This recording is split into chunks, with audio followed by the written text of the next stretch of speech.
بفرمایید.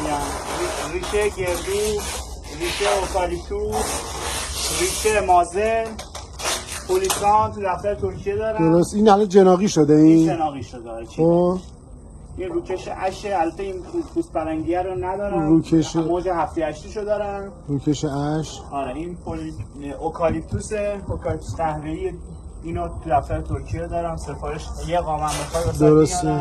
خب این ریشه اشه، افرا موج پلنگیه، بابازینگو اینه؟ بله بله. گردو امریکاییه، افرا ابروبادیه، این فینگر جوینت گردوه، روکش بامبو، این روکش رنگیه که تر آجوری چیده شده، همینجوری برگی هم فروش دارم. اینم روکش ون دو رنگ زیتون، اینم روز پادوک. دست در.